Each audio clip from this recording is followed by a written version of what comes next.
Welcome back to the Vernon Curling Club. We are into the championship pool at the 2023 Everest Canadian Senior Men's and Women's Curling Championships. Second phase of this championship is the top 4 teams from each of the pools now will cross over for 2 more days of round-robin competition, leading us into Saturday's playoffs. My name is Al Cameron from Curling Canada, joined today by Penny Shantz. And Penny, we've got a women's game featuring a pair of 5-1 teams, Team BC, Team Ontario, players that you know very well. You've got connections to a few players on this ice surface. And we'll quickly run down the lineups for both of these teams. Team Ontario, from the Alliston Curling Club, the skip is Susan Proud. The third is Carrie Lackey. The second is Kristen Turcotte. The lead, Julia McMullen. And the coach, Al Cormel. Team BC, from the Royal City Club in Westminster, the skip, Diane Duchelak. The vice skip is Grace McKinnis. Second, Danielle Shaughnessy. Lead, Corey Anderson. And the coach is Allison McKinnis. And as I said, Penny, you do have some connections to these players on the ice, and I expect, based on that, you're expecting a good, entertaining game here today. Well, this could almost be the final. Both these teams are great teams. They've been to this event a few times, and I think we're going to get a great game. And it is Team Ontario with last rock advantage. As mentioned, both of these teams come in with 5-1 records. Ontario only loss was in its opener against Prince Edward Island's team, Susan McKinnis. Since then, it's been 5 straight wins. 7-3 over Nunavut, 6-3 over Manitoba, 9-8 over Quebec, 8-1 over Yukon, and then a 9-2 victory yesterday afternoon against Nova Scotia.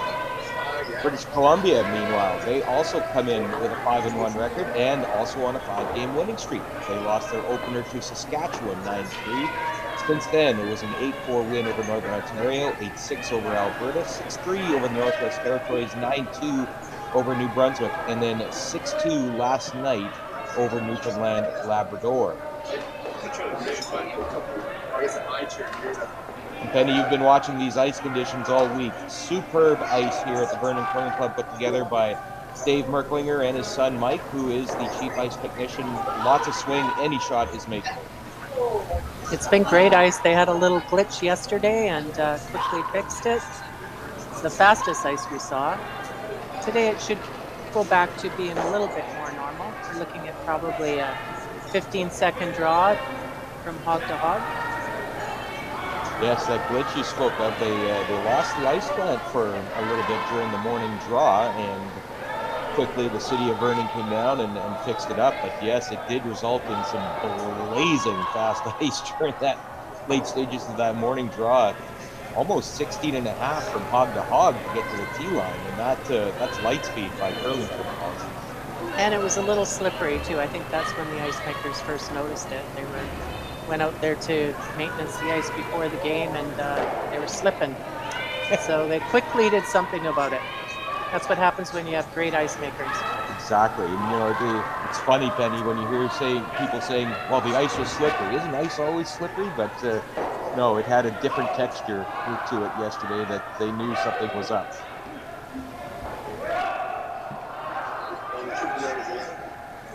So Ontario has the hammer, the first end. Pretty much put it on the button, both their shots. I think BC had one in the forefoot and one went through the house. So Ontario starts out the game with the hammer.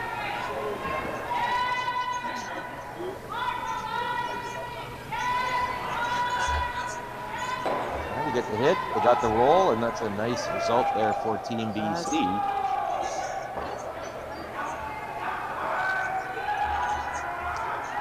Penny, you would expect that both these teams are ready to come out on offense, as we're seeing right now, just based on the fact they have had 6 games to get used to this ice.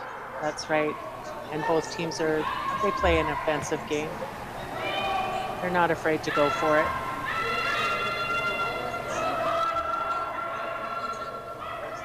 Kristen Turcotte.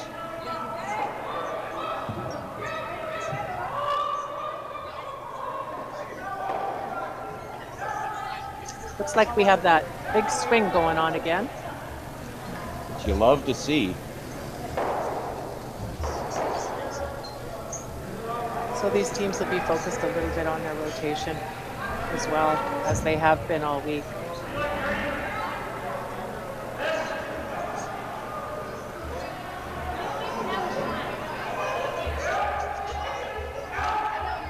Danielle Shaughnessy throwing now for BC. And Penny, I think you're going to be playing Masters with her this season. I know, that's my little teammate there. She's doing a really good job. Danielle's joining a team skipped by you, and of course you've won the last 2 Canadian Masters Curling Championships, so I imagine you're looking forward to the chance to get that three-peat. Yeah, we actually entered yesterday. It's official. Yeah, it's official. I'm looking forward to curling with Danielle. She lives right down the road in Kelowna, and I'm here in Vernon. One of the other players is in Penticton, so we're pretty close, and the other one's in Vancouver.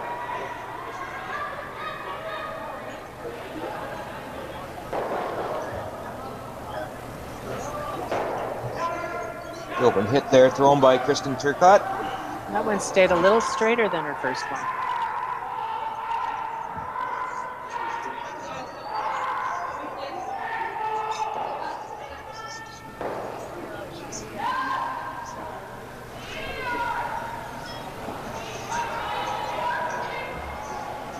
I guess each of these teams has a goal in the first end. BC would love to be able to get the first, and right now they're in decent shape for that. What would be Ontario's priority, Penny?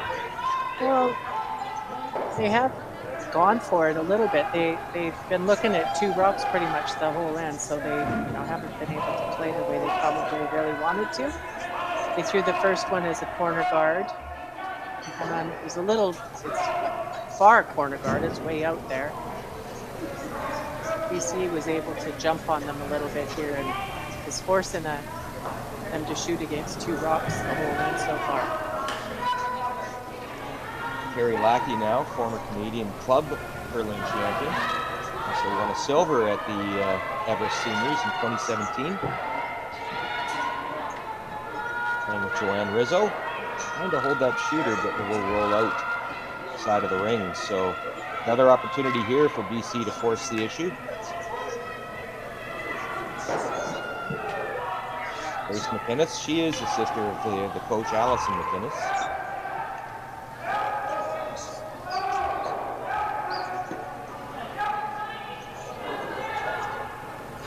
Trying to get another one around that center guard, I believe.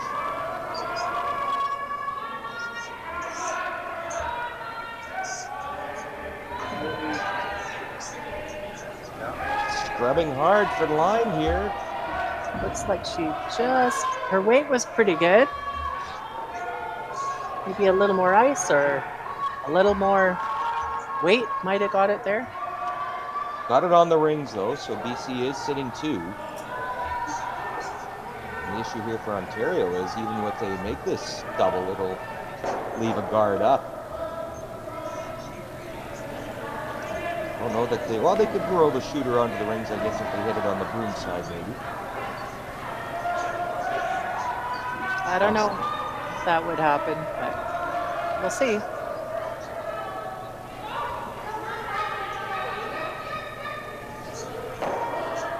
Oh, just missed the double really there. Close. So now Diane Gushlak will play the draw again here. And Penny, Diane, just a very, very solid player for a lot of years in this province, as well as in Ontario. She's played at a Scotties representing Ontario. She played at the Olympic Trials in 2001 in Regina as a member of Sherry Fraser's team. So a lot of big game experience for Diane Gushlak. And Diane Gushlak and Grace McInnes also lost the final of the 2021 Canadian Seniors. Playing with Marianne Arsenault. Yeah. Love to take one more step higher on that medal podium. A lot of work to do though. 4 more games here in the championship pool, and then the top 4 from that 8-team championship pool will go into Saturday's semifinals.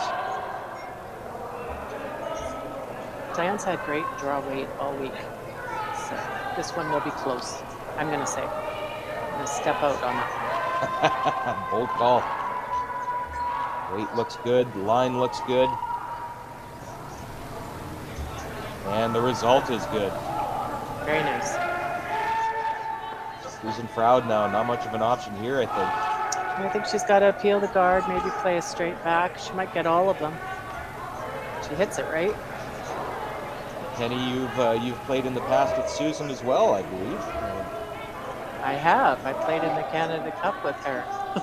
2003, just up the road in Kamloops. Member of Marilyn Bodo's team, I believe, yes? She was, yeah. Marilyn couldn't make it, so I stepped in as a skip.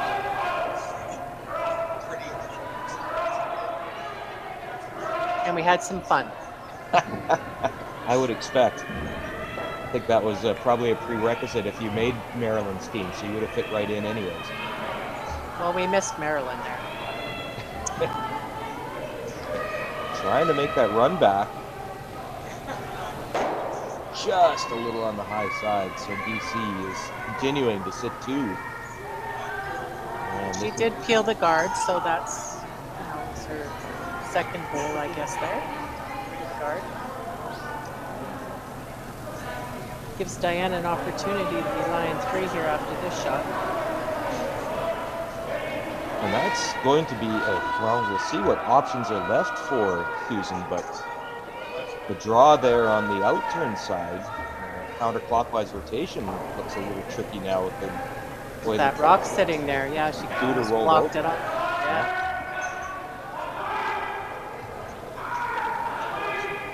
Early on here in the first end, it is Team BC, the home team, putting on some early pressure. They really have.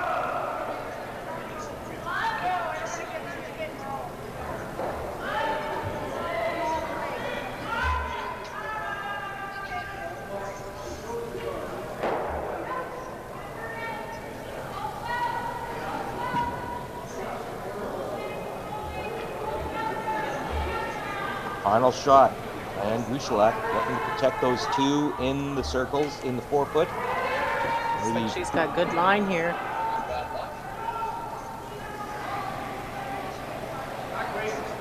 And it will just slip into that 12-foot. So BC sitting 3.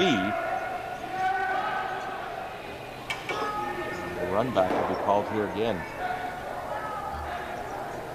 Penny, there hasn't been a home team winning the Canadian Senior Women's Championship since 2016. That was, you may have heard this name before, Colleen Jones and her team that won in Digby, Nova Scotia.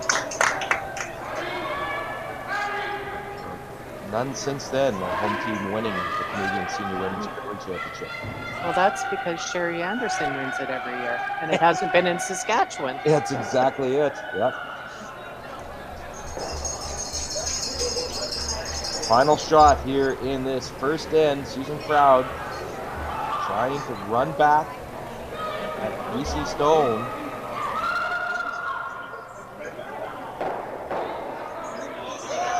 And a great shot. That is one of the shots of this event. Wow, that just gave me goosebumps. Wow, what a great That was amazing. Shot. A run back triple blank. Susan Proud. Well, that's got to send a surge down that Ontario lineup, and we'll see how it pays off in the second end when we come back after this.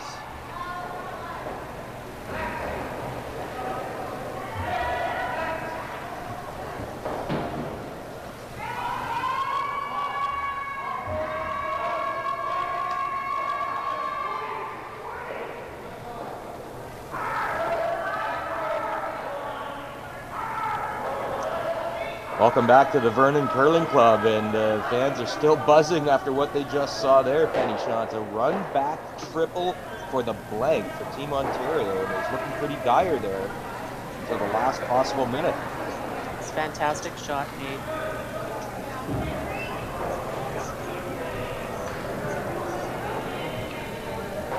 Now, if you're Team BC, is that a little bit deflating, perhaps, Penny? Or?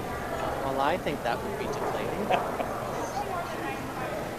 That was a great shot. So that's just an indication of how this game is going to be played. Both these teams can make the big shots, and they're not afraid to try them.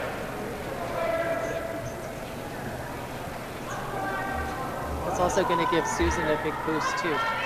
She's feeling pretty confident now.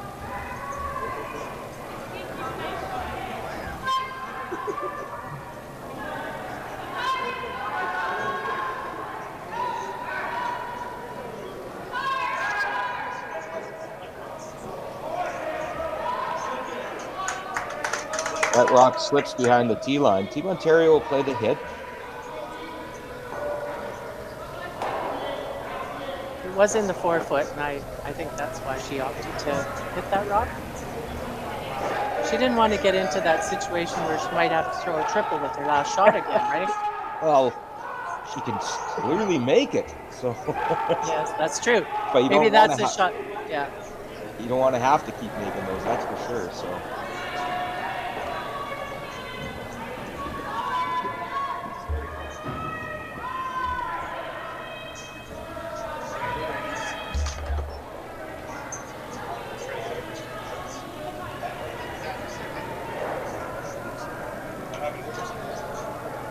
Just slipped in. I think Diane actually wanted that rock to just sit outside of the house there. Lead Julie McMullen. She's a professor of sociology at Western University in London. She moved back to London with her husband Scott Arnold just recently. She spent some time in Nova Scotia and played at the Everest Seniors as a member of Team Nova Scotia the last couple of years. Bronze medals the last 2 years, playing with Teresa Green's team.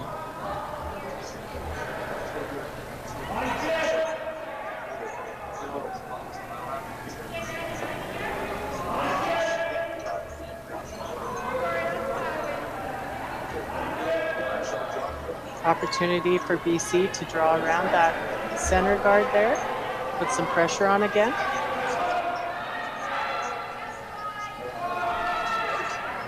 This one looks like it's cutting a little bit on her. That may bump the Ontario stone into the rings. I think it is. There's a break for Ontario as it tries to get on the scoreboard with multiples. And we're going to call an official timeout. Technical timeout, something happened. Well, that may have been in the free guard zone. Oh, that was. Yeah. You're right. Man, it was touching the line. I think that's the issue, is the no tip. Yeah. You can't. It was touching the line, so they actually. In the free guard zone, that would be allowed, but because it was a tick, it's not allowed. But I don't think that there's an option that it can be replaced, or that it can't be replaced. But no, it didn't. I guess it didn't leave. It didn't leave the ice, right? It's still in play. So for the yeah. I guess the question is though, it's not supposed to be moved if it's on the center line. But they're going to let it lay, so this is the sixth rock at the end, so we'll see how this plays out. It's certainly an advantage, I think, for BC, because they have a chance to put the rings and set up a deuce here.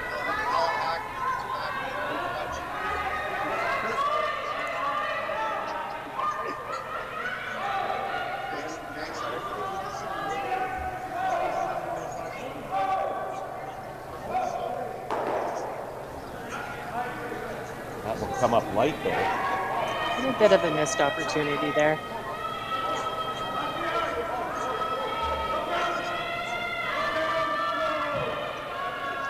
Danielle Shaughnessy play the hit.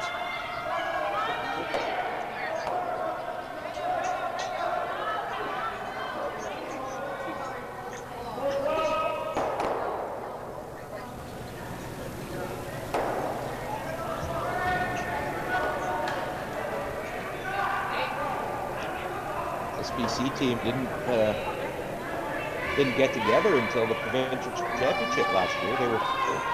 Marianne Arsenault's team was supposed to play together, but Marianne had some knee issues last year, so they put together this new team just in time for the senior women's provincials in BC, and all they did is go out and win the thing. Here they are, playing for a national championship and doing extremely well.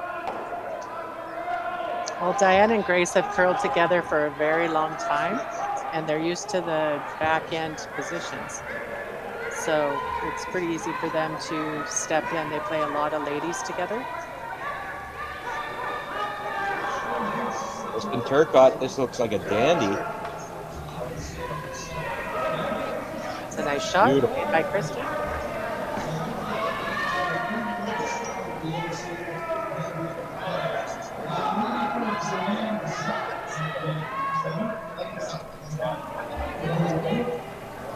Grace McInnes now.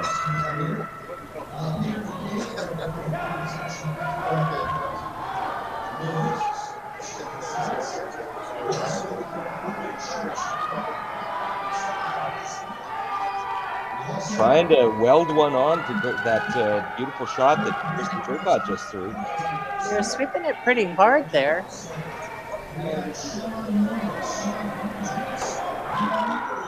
Looks like it's coming up nicely there. She might come around it. Wow. Yeah. They might have wanted to sweep that even a little more. Well, they could have. They quit sweeping it Yeah. because they wanted to freeze to it. But when it was going to get by, if they would have swept it a bit more, they would have been half buried behind a rock in the forefoot. Kind of caught in between there, I think. Yeah. Still not an easy shot to remove, though, I don't think. No. And we're on it early, even though it's hanging out there. The weight looks pretty good. Control, nice control weight.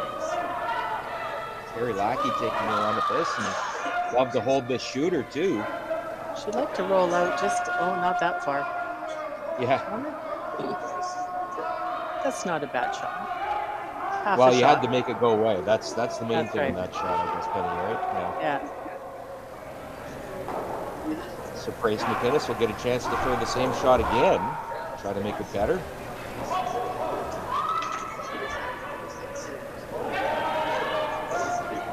Sweepers indicated she might have a little more weight on this one.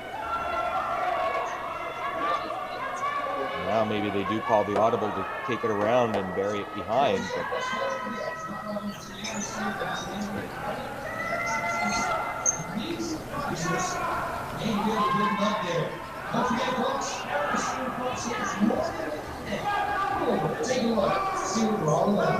so it does stop in time to be second shot. And I'm not sure if she draws on top of her own rock there that she would actually be second shot. Be close. If she makes it. Perfect. If she makes it, yes. But there's also the risk, isn't there, Penny, that if you bounce off it into the open, that BC has an opportunity to even make a double, potentially. It just curls so much. Sure does, yeah. With the draw and on the hit, if you get close to that center, you never know when it's just going to start to go on you. Carrie Lackey, she's a transfusion medicine senior technologist at Grand River Hospital in Kitchener, Ontario. This one looks like it's going to come around that rock in the forefoot.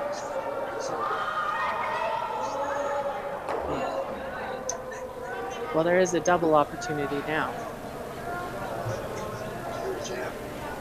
But she won't stay in the rings herself with her rock, so she gets the double. And Gushlak now. She's retired. She was a national sales manager at Sun Microsystems in Vancouver.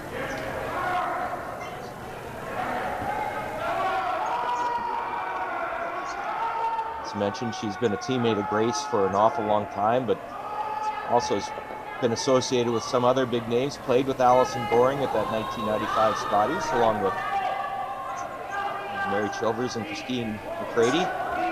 Been coached by Neil Houston, no stranger to a lot of people in Canadian curling.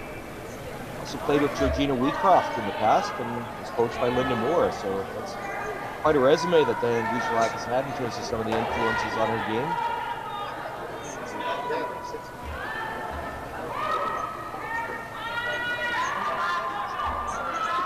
This one's looking pretty good. Just getting. There's. Wow, that did not work out for BC. No, it didn't. Sitting two with hammer now. Another opportunity to come around that center rock and place it. Perfect position. She's seen this rock come down here a few times now. She'll be dialed into it. And Penny, you just you think back to that last shot in the last end thrown by Susan Froud and what kind of a momentum swing that potentially could be. It was Looking like steal of one minimum for BC, if not more. Susan Proud makes the triple for the blank, and now here's a chance to sit free with hammer on Skip's rocks. This is a perfect opportunity. Diane will have a few shots there. She can, depending on where this rock is, she can always freeze to that back one as well. Susan is a senior technical advisor in environmental practice for Atkins Realis, formerly SNC Lavalin.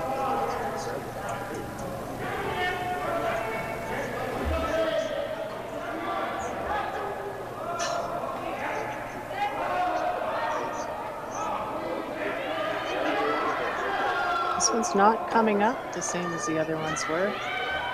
It's got great weight.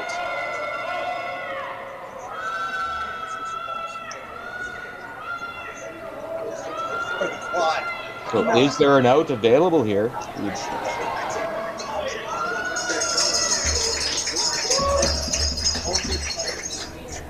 Another big crowd here at the Vernon Curling Club today to watch the first draw of championship pool play.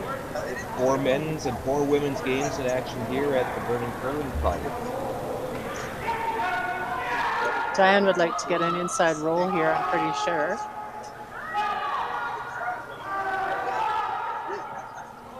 I don't know if she can get the double with the roll, but a perfect inside roll there would be a good bailout shot right now.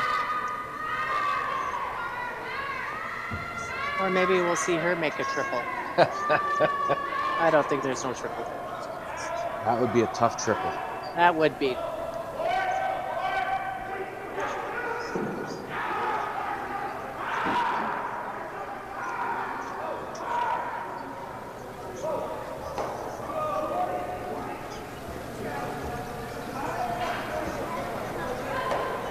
Final shot here in the second end for Diane Gushalak.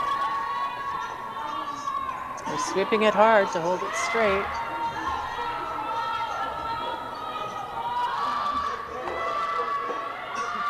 Oh. And it did jam. I wondered if that might happen. Yeah. Now it is going to be an open hit for 3 for Ontario. Yeah, that was an unfortunate jam on the back there. They were sweeping it the whole way. Keep it straight, but in hindsight, you know, she might have been better off to leave it a little bit and get that inside roll. And as you said, Penny, these stones, they have wide striking bands, so there's not a lot of bounce off them too. So when you're playing for that roll, you've got to take that into account. You do. Yep, their striking bands, you either have to throw a lot of weight to get a better roll, or hit less of the rock, right? And that's a hard thing as a skip to believe in. Sometimes too, you think it's not hitting enough or you're hitting too much. But now we'll see if Susan Proud can take advantage of this. Kristen Turcotte trying to keep this on line. They're trying to drive it through the hole there and avoid the jam. Just like that. Very nice shot. So it's Team Ontario that jumps onto the scoreboard first. They take 3 in the second end. It'll be BC with last rock when we come back after this.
Welcome back to the Vernon Curling Club as we head into the third end of this afternoon's feature championship pool game between a pair of 5-1 teams. BC's Team Gujarat from New Westminster, Team Proud of Ontario from Alliston, and been quite an entertaining and interesting first two ends. Penny Shantz and really kept game turned on that blank attempt in the first, on that blank made by Susan Proud in the first end, and then she makes the hit for 3 in the second, and Ontario's got the momentum here early.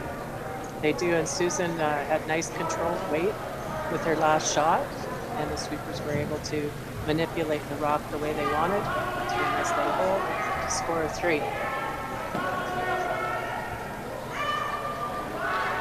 So what's Team BC's mindset right now? They just so much has happened to them in these first two ends. How do they deal with that mentally? Is it just put it behind you and focus and pretend it's a 0-0 game?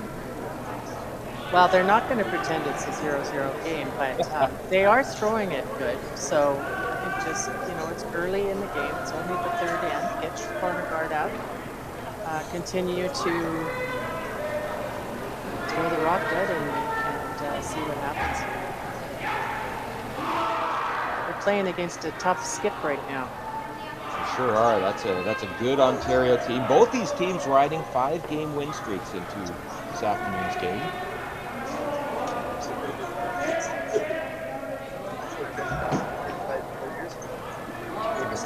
Just slide into the rings and sit for second shot.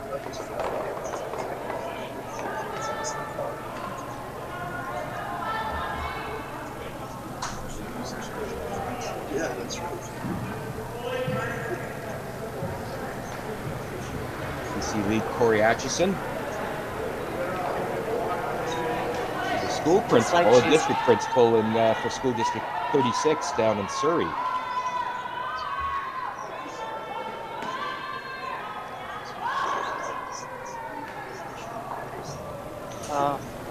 Unfortunate, just curled up on her a little bit too much.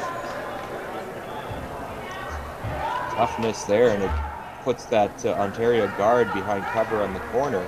And no chance for Team Ontario to protect that shot rock in the forefoot.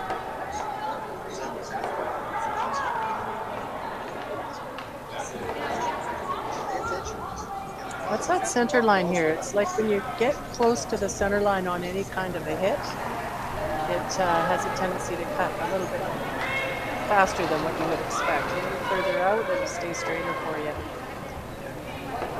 Ontario second, Kristen Turcott. She's a former Scotties champion. She won the 1990 Scotties playing with Alison Goring, and went on to win a bronze medal at the World Championship in Bostra, Sweden.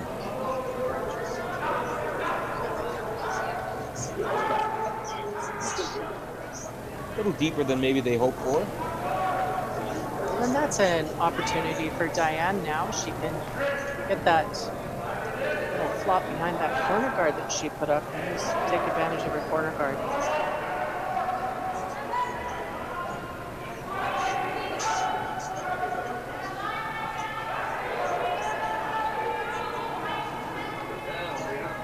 They're sweeping this for the curl. Looks pretty good. I'd say that's a dandy. Nice shot by Danielle Shaughnessy. I hope she puts that in her back pocket for Masters. Scouting report's pretty promising, but Penny. If she misses one, I know you'll be reminding her, why did you made it at the seniors, why can't you make it for me in the Masters?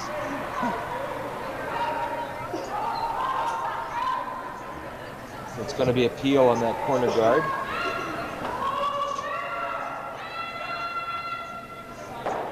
Team Ontario's at 3 points here, so that's a good call. Peel off the guard, open it up. Penny, you might see some beginning skips think, well, let's take that rock out at the top of the forefoot and sit 2, but probably a little early in the end to think about that, isn't it? That's right. Diane's not worried about that, it's wide open. She has an opportunity here, she could possibly get her 3 back.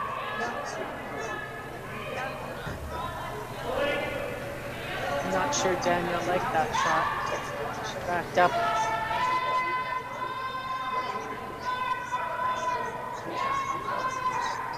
Just Little- over curled on her a little bit. It seems to really be curling in that spot.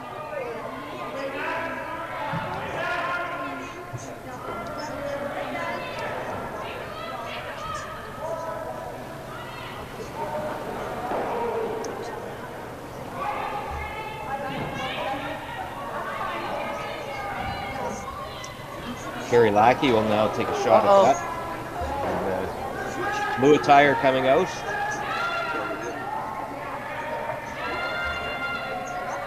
Had a little fall coming out of the hack there. Now, will it take out their own and lose the shooter? Or get a perfect hit and roll.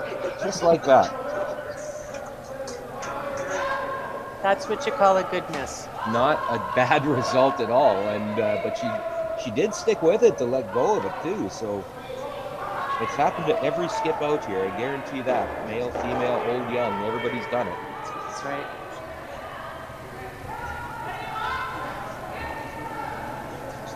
So straight back, raised takeout here for Grace McInnes.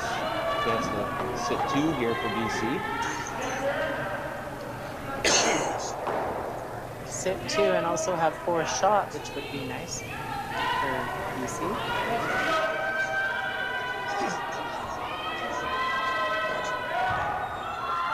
Working hard to keep it online.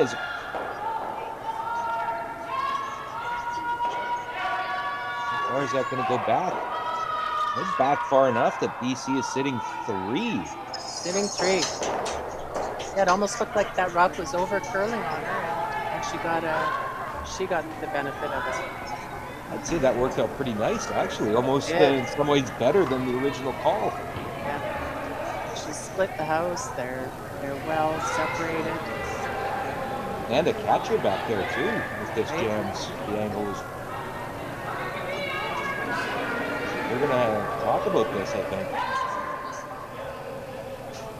Al Corbell, the Ontario coach, will go out and have the discussion with the team about what to do. This is only the third end, kind of earlier than normal that we see a timeout, but this is a big juncture in the game. You don't want to give that 3 right back. What's the discussion here, Penny, do you think?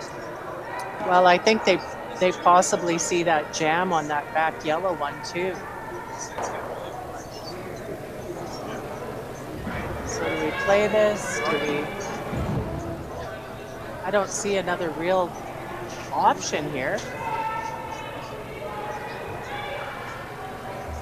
Maybe they're just discussing how do we want to really hit this. Here comes their coach.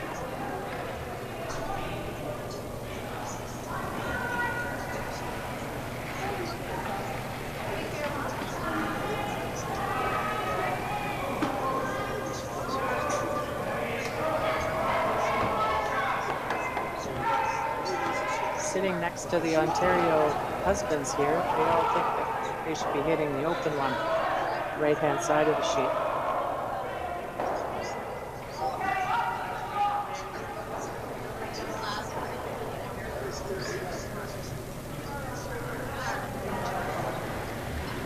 Al Corbell is Susan Crowd's husband, so I'm sure they'll have an open and frank discussion back there.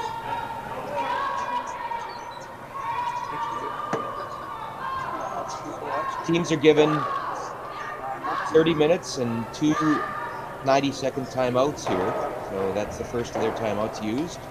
But they will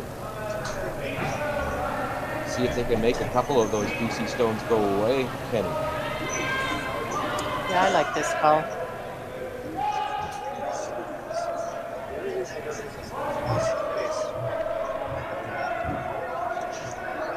What do you think, Al? Do you like this call? I could see the open side, but you know what? I don't even mind if there's a catcher back there, because then it becomes a catcher for your team too. So if you jam it, not the end of the world.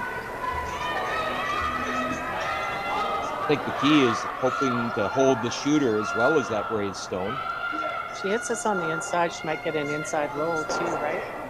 Oh, look at it, crossed over the top. That's pretty right there. It's a great shot. I like this call, Penny. Yeah, you like that call now. Yes. does leave the 2 stones staggered there, and it's certainly something that BC can draw behind. But Right. I think it's a better situation than it was 30 seconds ago for Ontario. Right. But if she does draw this around, BC will be sitting 2 and in a good position to score there too.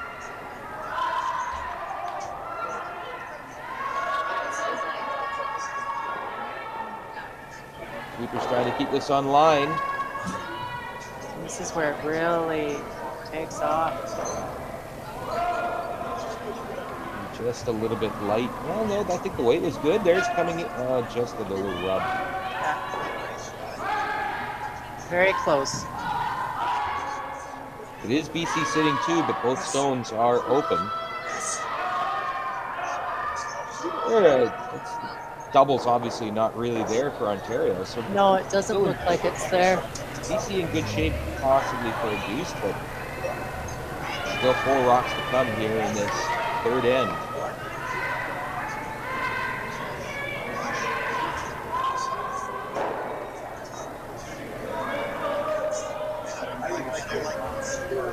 You mentioned your experience playing with Susan at the Canada Cup. She played in 2 Canada Cups, 2003 one, and then played again in 2005.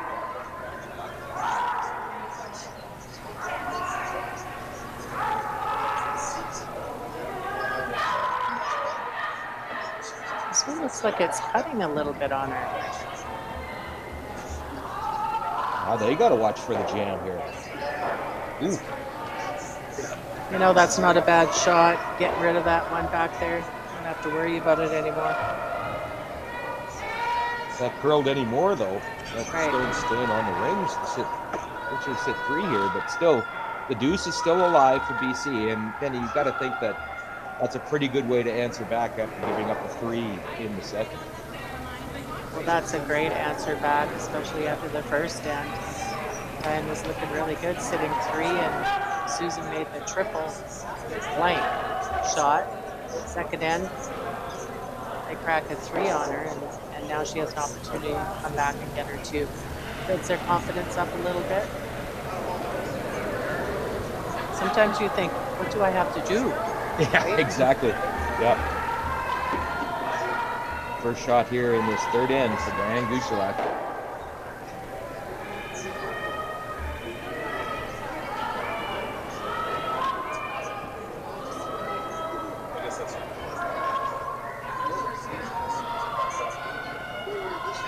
That looks pretty good. Corey Atchison and Danielle Shaughnessy keeping it clean. They want to leave it in a spot for a double. Well, that might be the opportunity. We know Susan. There is a doubler.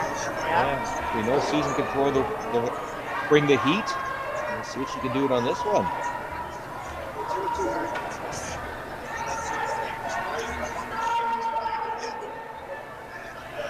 Again, with those large striking bands, she's going to have some weight on this rock. That's not going to hurt her because it does move here. I've seen a lot of draws come down here. They cut hard. Carrie Lackey looking at that angle. In this Final shot, shot. you just want to make sure you get 1 for sure. 2 is the bonus.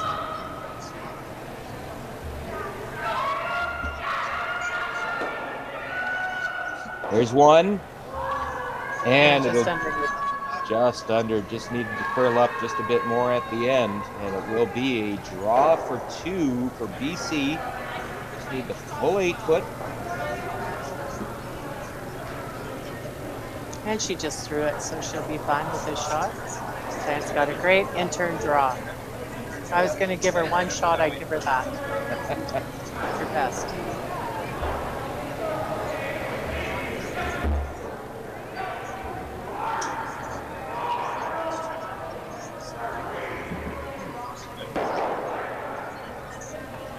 There it is, Diane Guchelak drawing for a second point to get back into this game after giving up 3 the last end.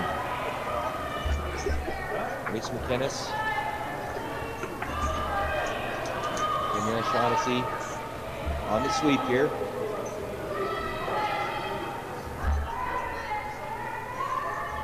She's got some backing there as well with her own stone, but I don't think she'll need it. And you can put 2 on the scoreboard for British Columbia. It'll be Ontario with a 3-2 lead when we come back after this.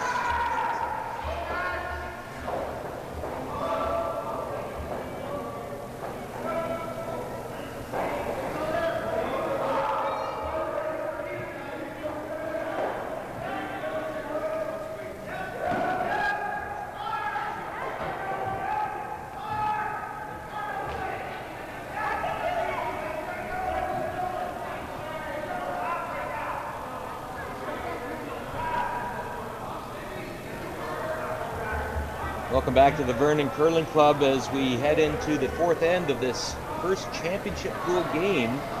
This first championship pool draw at the 2023 Everest Seniors here at the Vernon Curling Club. And as this end gets underway, we'll take a quick look at the other scores on the ice here. It's 8 sheets in play here at the Vernon Curling Club. We'll start with the women's games. And it is Team Manitoba, Team Joelle Brown from Winnipeg. 3-3 record coming in against the top seed from the other pool. That's Saskatchewan's team Nancy Martin at 6-0, but it has been a great start for Manitoba. They steal 3 in the first, 2 more in the second.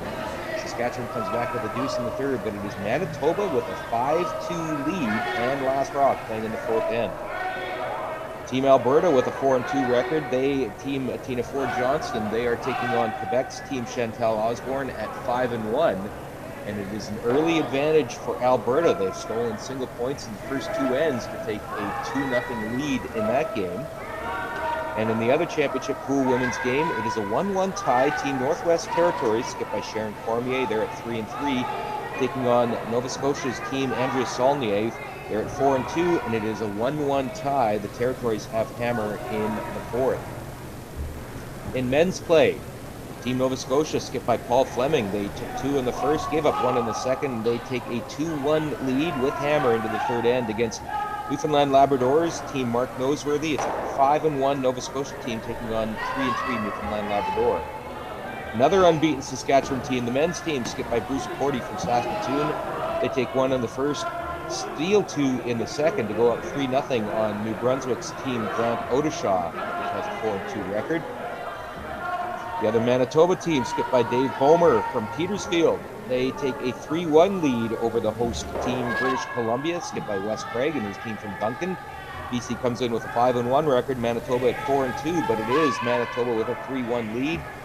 In the 4th end now, BC has last rock. And in the other men's game, a pair of 4-2 teams. Team Quebec, skipped by Francois Roberge, taking on Phil Gravette's PEI team. PEI has a 2-1 lead in the 4th. They stole 1 in the 3rd to get that 2-1 lead. Quebec has hammer in the 4th. You get all those scores all the time, all the standings, all the line scores. Get them all on curling.ca/scoreboard. That's curling.ca/scoreboard. Penny, as we approach this 4th end, you have to be impressed with the way BC answered back after giving up that 3 in the 2nd end. Yep, they've got their 2 back, so they're in this game. They're 1 down. They do not have the hammer now. She threw up a tight center guard to start the end. Ontario came around it perfect, and they froze right on top of it.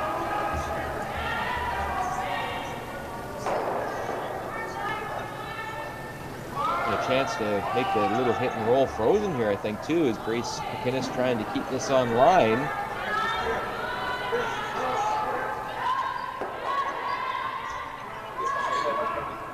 Does release unlock those frozen stones. But that Ontario stone now sitting shot behind the 2 BC stones. So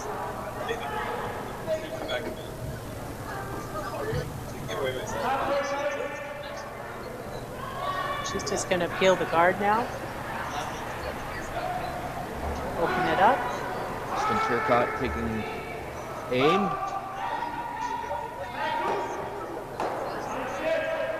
Lackey trying to keep it on target so it can. We want that to roll away. Diane's going to re-guard. Put her guard back up.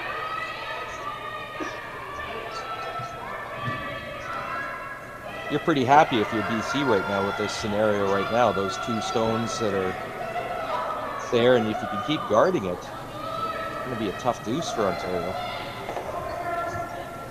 It does, but I go back to Mickey Pendergast, and when there's two rocks that are staggered like that, use them or lose them.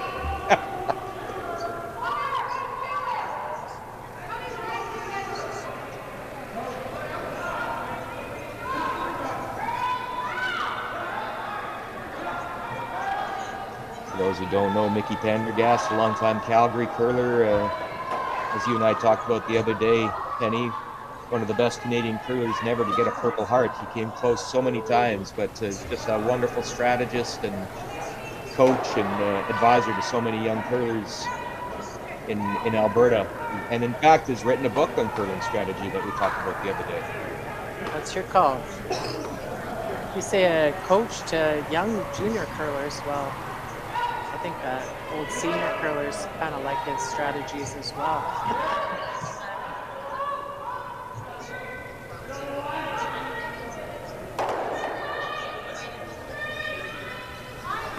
That'll shake things up in the rings. Yes. Opened it up a bit. Ryan has an opportunity here to hit and lie 3, it looks like. I don't think that one at the back there is fighting. Oh, we better not take any chances on that, though. Here we go again, right?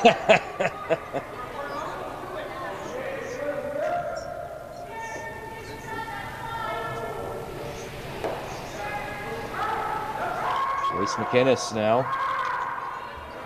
Going out to the wings to remove that Ontario stone and sit guaranteed 3, maybe 4. Trying to hold that shooter. Looks like it will roll out though. It's going to hang on at the back of the house there, but that's not a threat.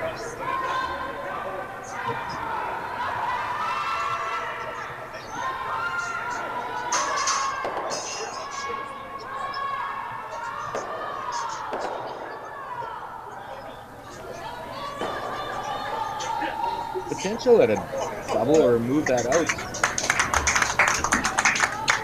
She's playing the double there.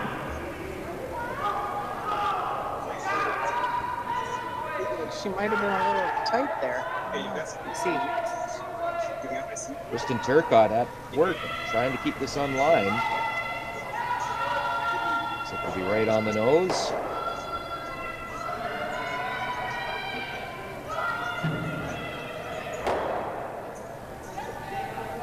Now those rocks at the back of the ring, so BC's got to be aware of them and make sure that there's no jams. She just gets a straight nose hit right here. A nice shot.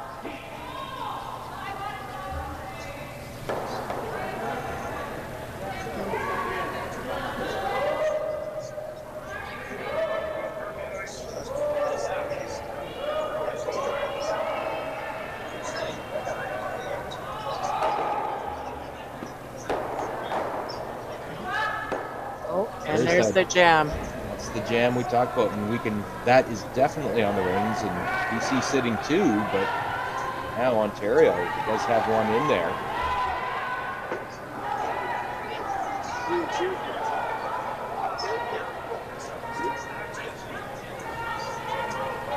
Carrie Lackey will be asked to potentially play a double here.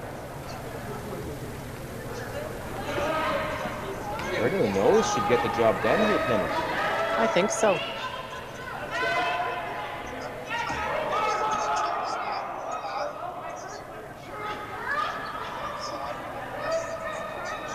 Looks pretty close. Oh, now she's got the jab. Just needed to curl a hair more.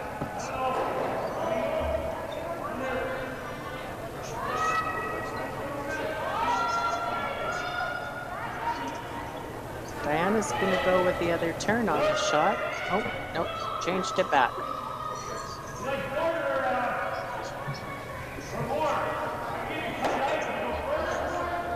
I think the out turn's probably the way to call it. We've had a few hits down there now with using the out turn. I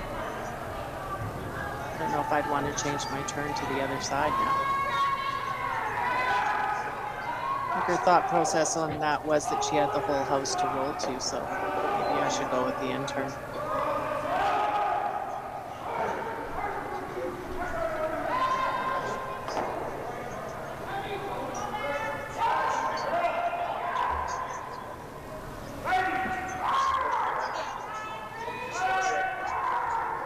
First shot here in this fourth end for Diane Gushalak, the BC skip. Chance to hit and sit a couple, and would love for Team Ontario to be looking at a couple of BC counters with their last stone and perhaps get a force. It'd be a nice way to go into that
Welcome back to the Vernon Curling Club as we head into the second half of this afternoon's featured game in the women's portion of the championship pool here at the 2023 Everest Canadian Seniors. I'm Al Cameron, joined on the broadcast today by two-time defending Canadian Masters champion, former Olympic gold medalist Penny Shantz. Penny, both of these teams do have coaches with them, but right now we're going to make you their coaches. What might you have told these teams during the fourth end break if you were their coach? Let's start with Team BC, trailing 3-2. Well, you're staying there. You've got great draw weight. Just stay with your game plan. Keep doing what you're doing. They've had a few misses. Ontario's had a few misses. So just stay with what you're doing, and you'll get your opportunity. And if you were Ontario coach Al Corbell, I imagine just give your skip run triples for blanks, and everything will work out. Well, I might be giving her a big pat on the back too, but you can't take it away from the rest of the team either. They've all been having a pretty good game here. Both teams are reading the ice really well. I think we're in for a great second half. That BC Stone did slide into the circle, so it was hittable, and this one, the Ontario response did slide on as well. So again, that'll be the hit. Neither team wants to give the other team control of that front of the house there, so just place it. BC lead Corey Atchison.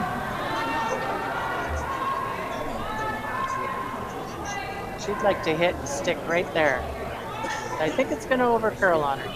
But then again, it's not.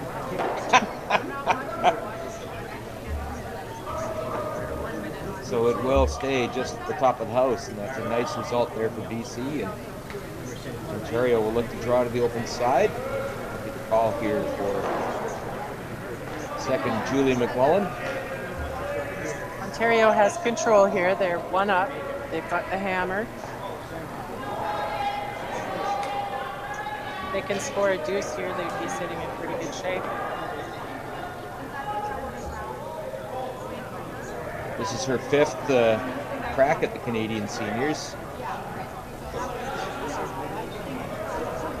She fourth place in 2016, playing with Joanne Rizzo, a silver medal in 2017 with Joanne. And then, as we mentioned earlier, in 21 and 22, playing out of Nova Scotia, she won back-to-back bronze medals with Teresa Green's team.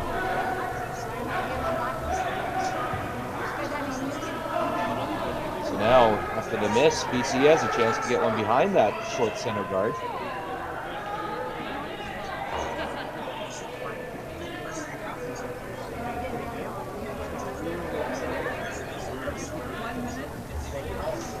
It's coming in there nice, but they're not touching it, so.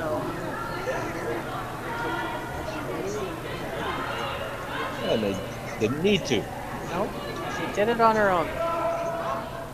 Those sweepers a break, they'll need that energy for late in the game.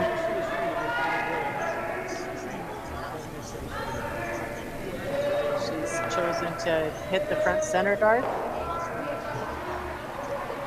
Kristen Turcotte. This team is not shy about playing hits.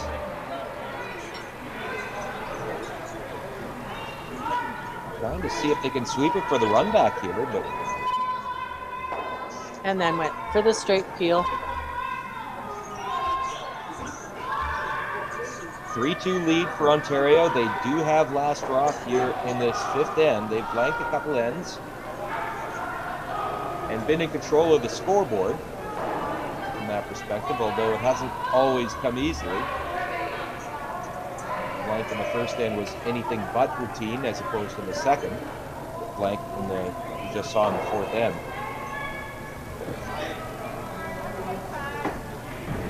And just to put in perspective how good a shot that blank is in the first end, Penny, I'm hard-pressed to think of a better shot that I've seen here over the first 5 days of this championship. I have to agree with you. That was an outstanding shot. Called and made.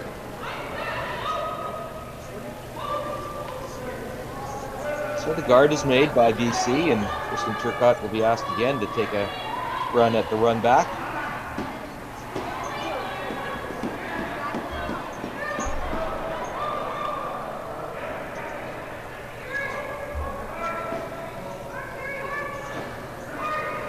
Just needs to curl up a hair. There it She's is. got it. It's a great double.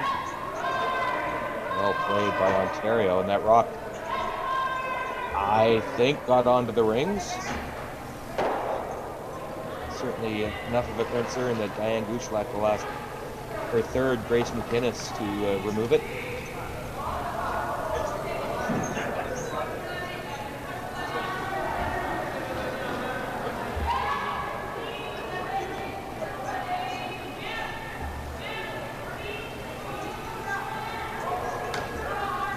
Like to roll it to the center.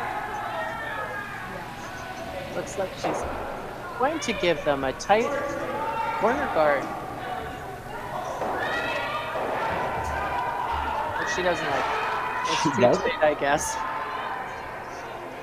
And that's basically what it is, Penny. Just too close for comfort. I think so. Give it another foot above that, and she'd be coming around that all day. But it does really cut there with that out-turn draw come around. So she didn't want to take an opportunity there. Maybe she's trying to blanket, bring it home to the home end, next end. Having hammer in the even ends, particularly in the back half of the game, that's high priority for a lot of teams. Maybe entering into the thought process here for Ontario. They'll just hit it on the nose. BC wants to force the issue.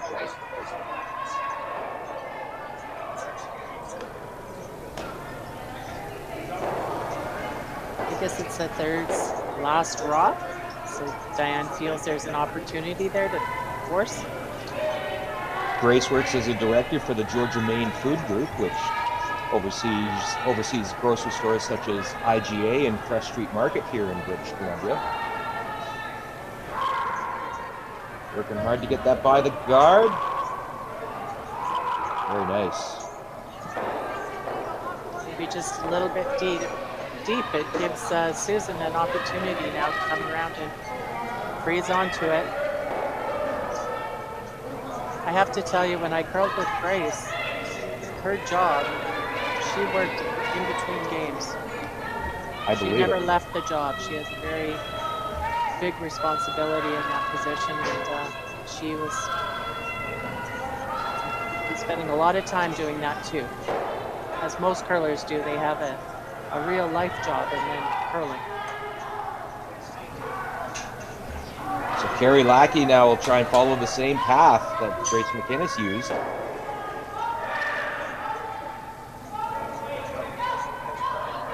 Trying to get this. Needs to curl a little bit. She's got a nice shot there. That's a good one. Diane will try and follow that one down.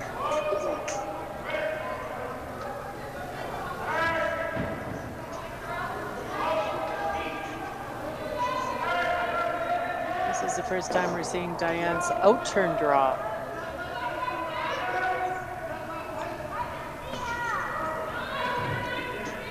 Should have a pretty good idea of the weight by now. But, as you say, it's the first time you throw a shot. See if Diane can remember the shots she threw in practice, because she would have last thrown this in practice. So much of this is just muscle memory, isn't it? That's right. Remember that leg push that you used? Just have a little visualization there and put it on the forefoot. That's what skips do. Exactly. Or they're not skips.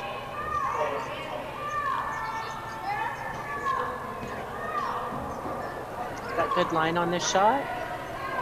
Danielle's sweeping it hard to get it to curl a little bit.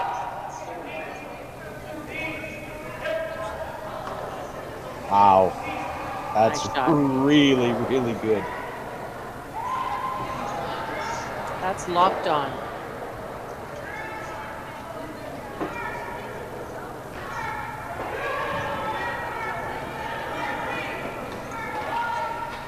are the options here for Ontario, Penny? Oh, she can freeze right on top of that. She'd be shot rock. Now, if that guard weren't in the way, she'd be playing, I would think, right to the nose. She would. And that I know get she rid would. of- Yes, but that guard is, in fact, in the way.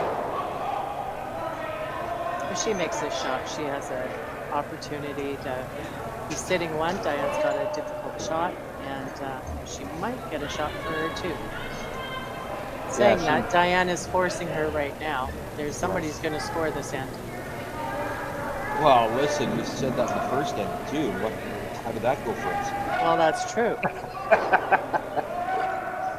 But I agree. I think if the freeze is made here, there's going to be a number on the board here.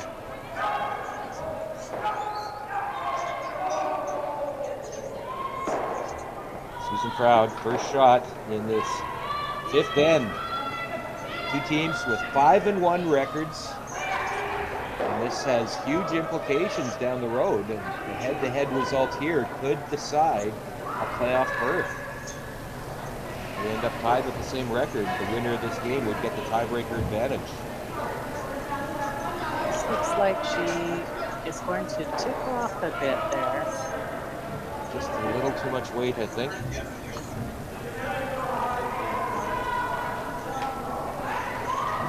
Little break there for British Columbia.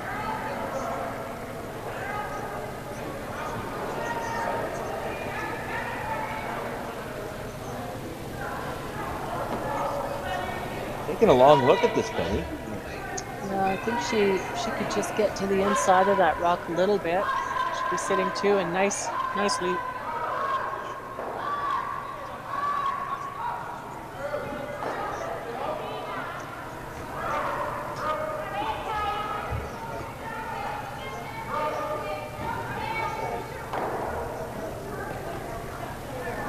So job number one clearly is to remove that Ontario stone, and then anything on the nose or across the face would be a great result for BC here.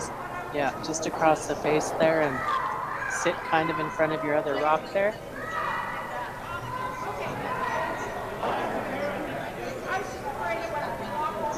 It would be placed right in front of the tee line too, so Susan wouldn't be able to hit it. She might have to draw to the butt.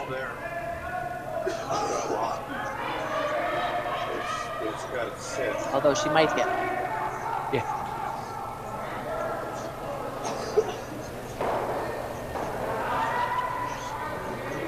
Final shot here. Van Gushlak in this fifth end.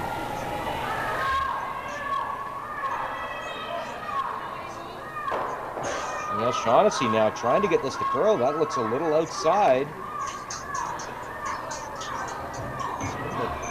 This will make contact, but is it going to take it out?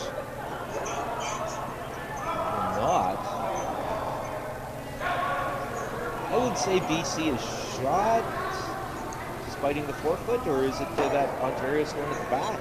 Well, they're close, aren't they? But I don't think she can get to that. Can she get to that blue rock? Oh, maybe she can. There is a little bit of separation there as well. She doesn't have to move it. If that rock, the blue rock, is shot, I mean, she'd only have to move it an inch or two. I think blue is shot. Otherwise, she'd be playing this just as a full draw to the forefoot, wouldn't she? So that's right. I think she has to move it. If she moves it 2 inches, she gets 3. But as you can see in the shot there's you cannot see that blue stone from the hat, so you're having faith that it's going to curl enough. That's right. Final shot here for Susan Proud here in this fifth end. BC in shot position now. She moves it enough. There's 3 on the board here for Ontario potentially.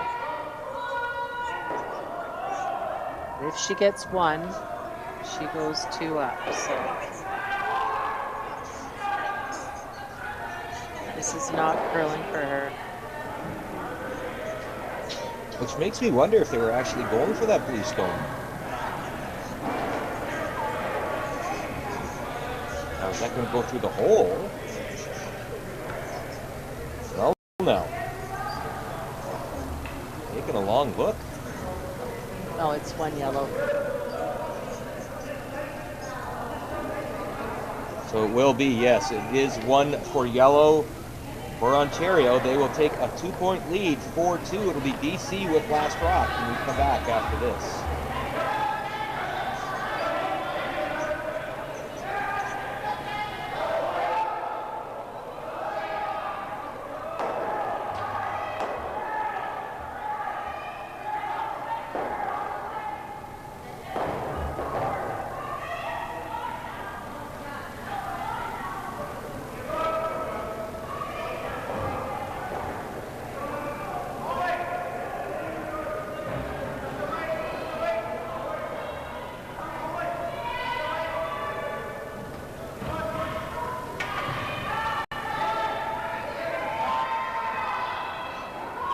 Welcome back to the Vernon Curling Club, and as we head into the 6th end of our featured game, we'll take a quick look at the other games on the ice here as the championship pool is underway at the 2023 Everest Seniors. We'll look at the other women's games first, and on sheet A, it is Manitoba all over the unbeaten Saskatchewan team. Team Joelle Brown from Winnipeg coming in with a 3-3 record against unbeaten Saskatchewan, but it's been all Manitoba. They lead 8-2 playing in the 5th end.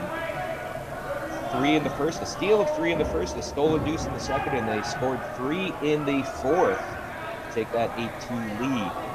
Alberta, team Atina Ford Johnston, they have taken 3 in the fourth end, and they have jumped out into a 5-1 advantage over Team Chantal Osborne in Quebec. Alberta with a 4-2 record, Quebec with a 5-1 record. So some implications there for potential head-to-head tiebreakers that would favor Alberta, should that result stay the same.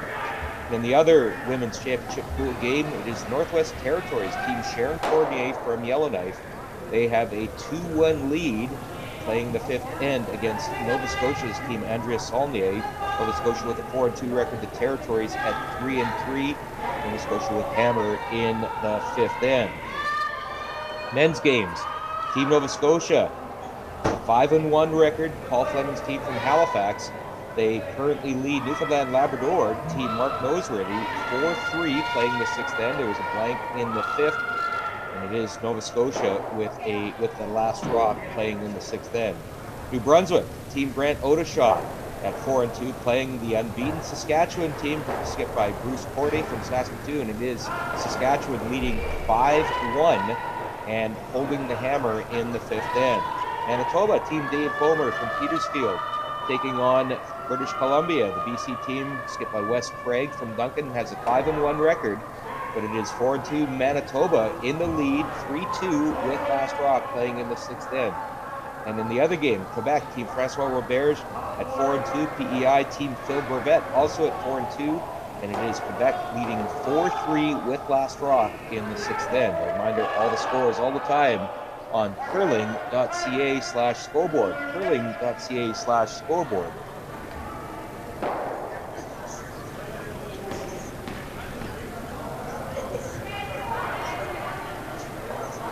And I'll just let you know that that Manitoba-Saskatchewan women's game, Manitoba has stolen another point. They now lead 9-2 on Saskatchewan. So it appears Team Nancy Martin and that unbeaten record about to end here against Manitoba. And Penny, that was a big shot for Ontario to get their single. So they're leading 4-2. Diane chose, Ontario threw their rock at the back of the house. So Diane put up her quarter guard. She's going to try and generate a couple of points here and tie the game up. 6th end.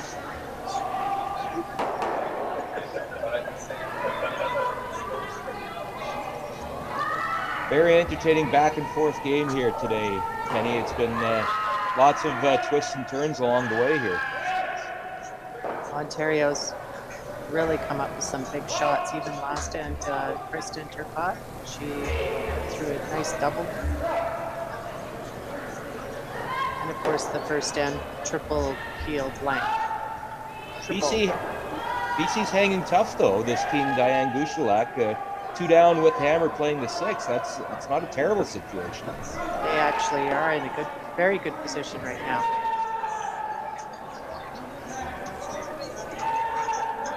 She's got her corner guard up there, and She can get one around that at some point.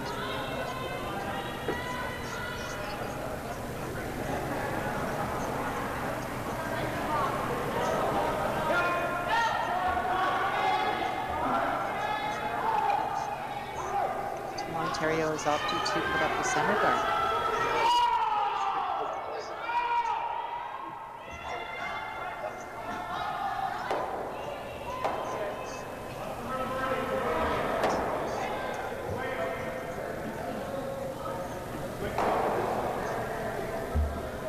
And that's not a bad shot when you're 2 up.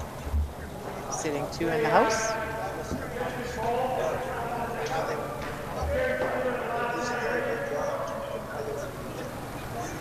BC will play the hit here. The perfect shot here would be to roll right behind that corner guard.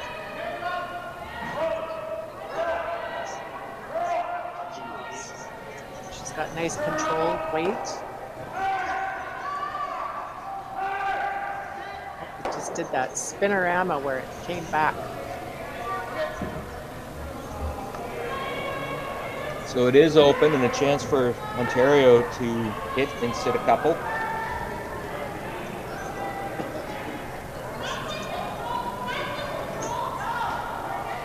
Reminder, we'll be back on the air at 4:30 p.m. this afternoon. That's 4:30 Pacific, 7:30 Eastern.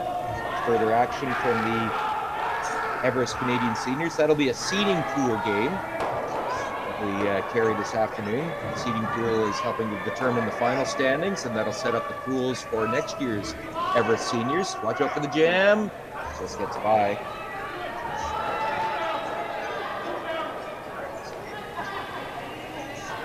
And that'll be at 4:30 Pacific, 7:30 Eastern. And then we'll be back with championship pool action from here at the Everest Canadian Seniors. So Diane has her opportunity right here. Come around that corner guard. Double corner guard.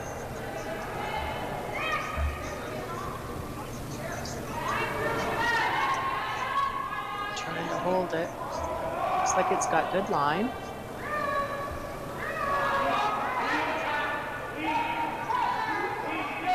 It's a nice shot by Grace McInnes. For those of you watching at home, you may not be able to see the home end house right now. We're aware of the difficulty in trying to get that addressed. We'll have to talk more.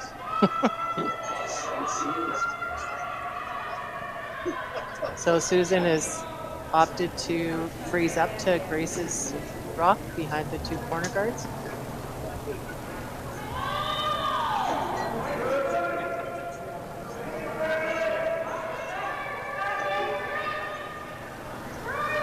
This looks like it has a lot of swing, that in-turn there.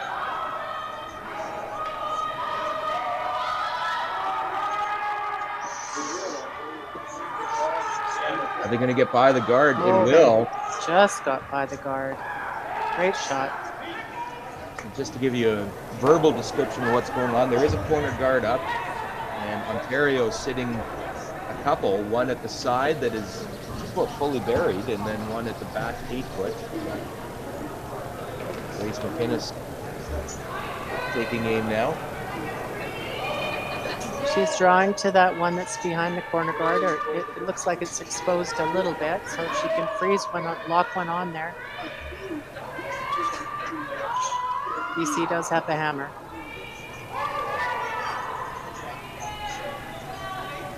The rock looks like it's coming in there very nice. Just got to curl up and they'll try the corner freeze here, and perfect shot by Grace McInnes. Very nice. 2 great shots by Grace. Now a little bit of a decision for Ontario as Susan Crowd and the team are looking at some trouble here, potentially brewing for British Columbia.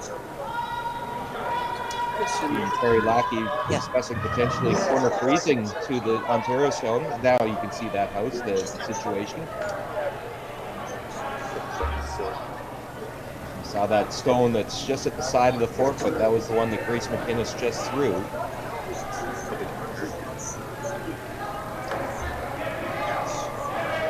And Spitz shot.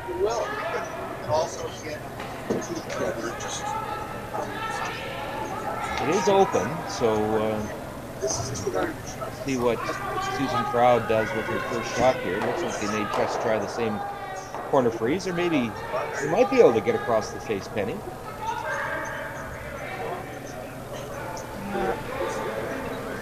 Looks like it moves a lot there, so we'll see what kind of weight she throws.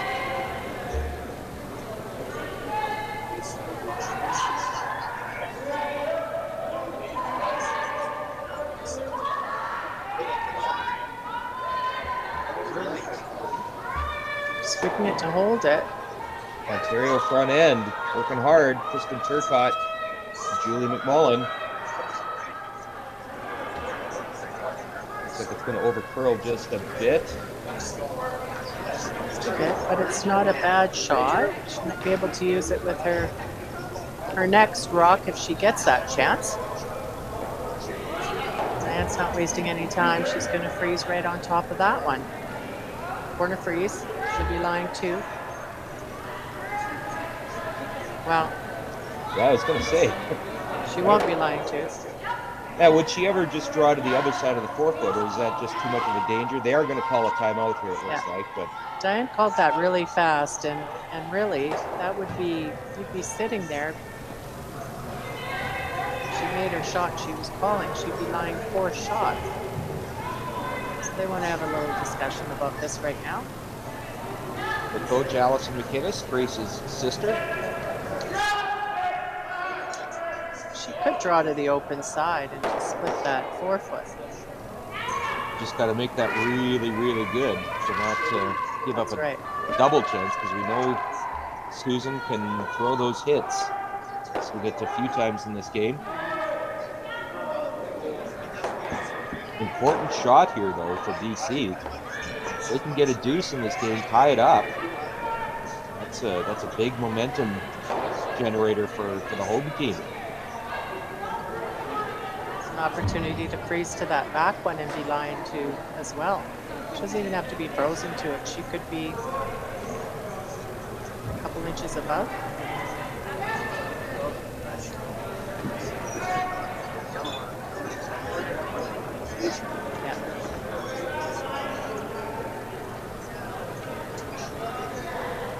Looks like that's going to be the call. I think this is a better call. Gives them backing, keeps that deuce alive. Your coach, Allison McInnes, must have had a thought on that one. She's got a lot of experience coaching Corinne Brown. I actually coached Allison McInnes back in 1991 in the Canadian Juniors. She was Team BC. No kidding. Yeah.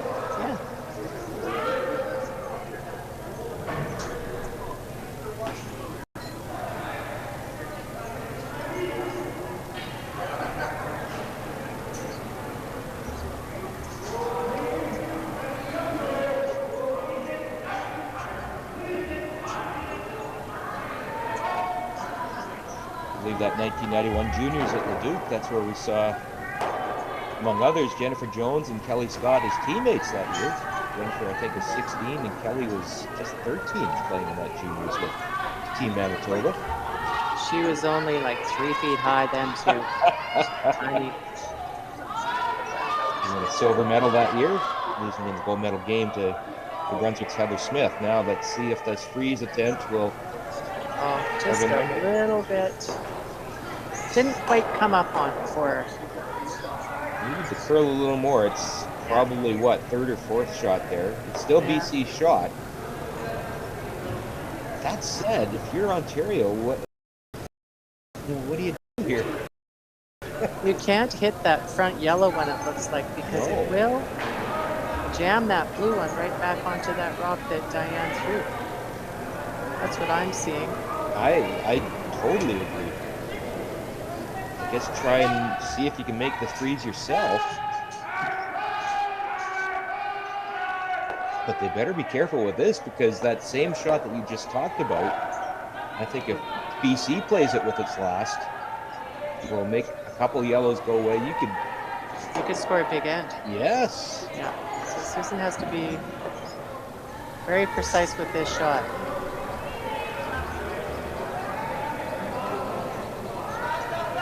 Susan's first shot just really overcurled on her, and it didn't give her anything.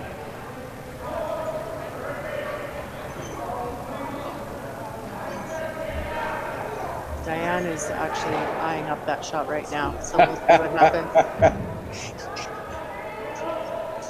Just for sheer entertainment value, I want to see it tried.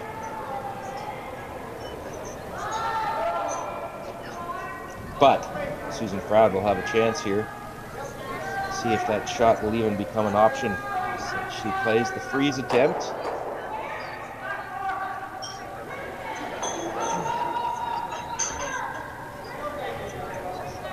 Hanging out there.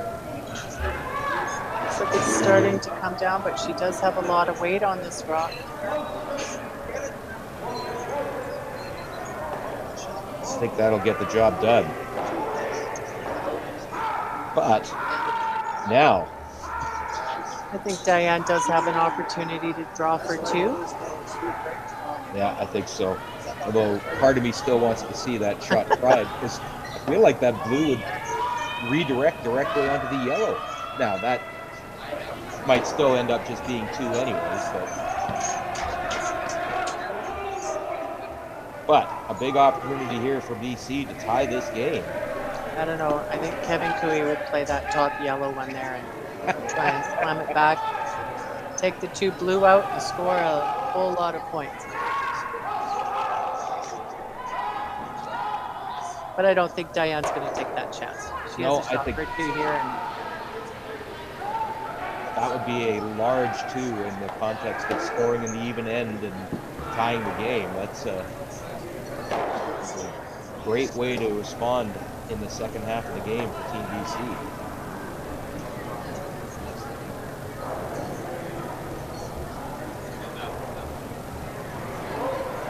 And Penny, she just threw this shot too, so she'll have a good idea of weight and line. That's right. Looks like she's got lots of weight, so needs to come up a little bit here. It's coming in now. Just like that. Perfect. So, a big two for British Columbia to tie this game 4-4. 2 ends to go. Ontario will have hammer when we come back to the 7th end after this.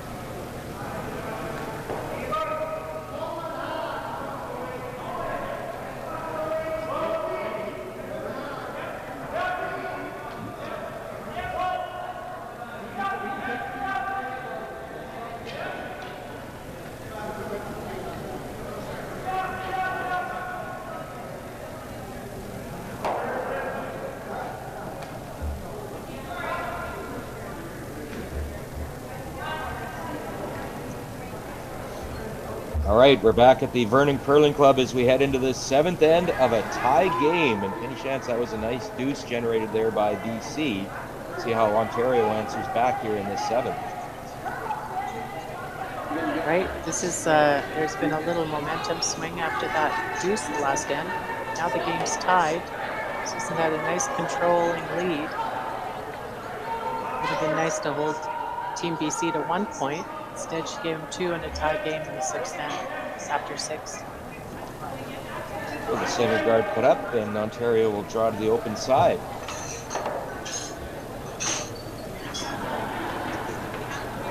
Dan would like to force Ontario into taking one here.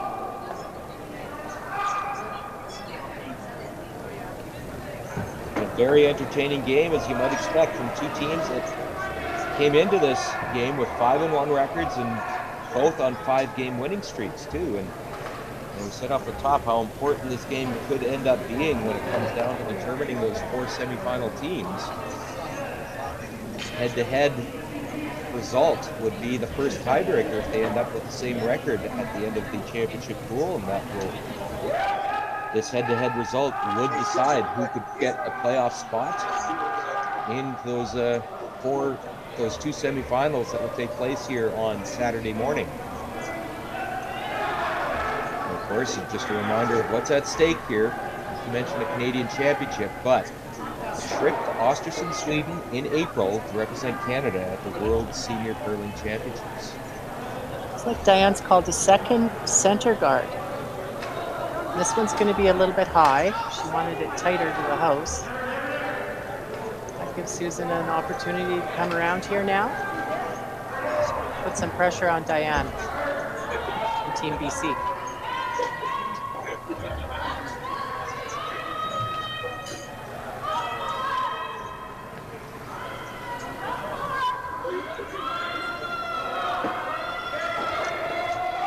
Penny, I could tell you we do have our first final score to report. It is a steal of 2 for Manitoba, and it is the Joelle Brown team from Winnipeg that reports an 11-2 win over Team Saskatchewan.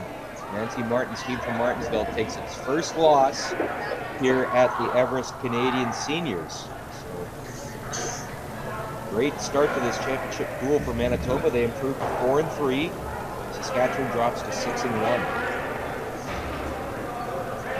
That's exactly what Manitoba had to do there. They have 3 losses. They have to knock the other pool down now.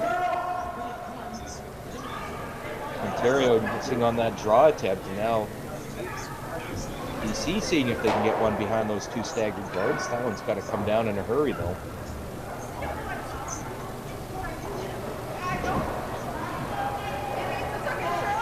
It will slide out the back.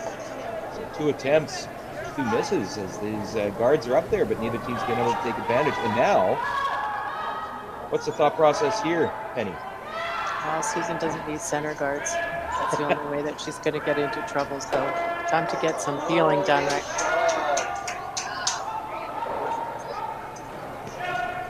Maybe now she's thinking that the blank is in her favor here and carry Hammer in a tie game into that last end.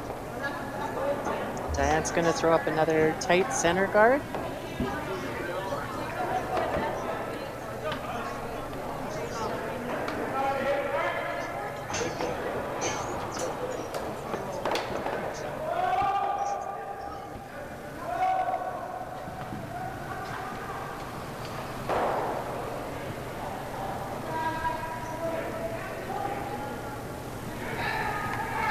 Shaughnessy now heavy with her first one, and these sweepers are not wanting to touch this one either.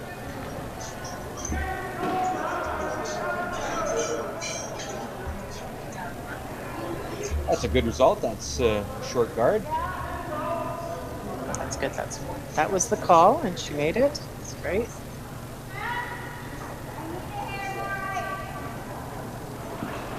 Ontario recognizing that that is a dangerous stone. They don't want any part of it. Kristen Turcotte will be asked to remove it. They'd like to roll it over perhaps as a corner. They're trying to hold it a bit.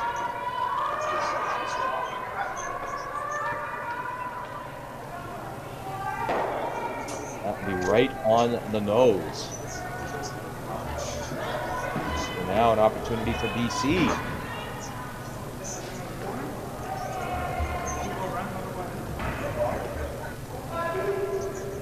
Been a few momentum shifts in this game, Penny.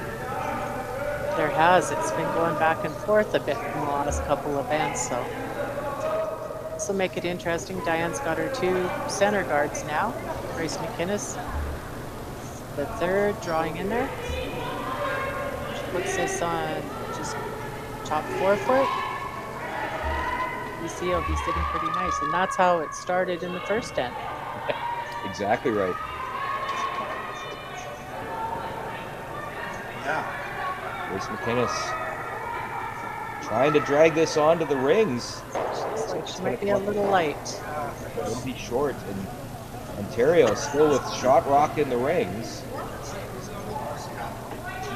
Now a chance for a double peel here for Carrie Lackey.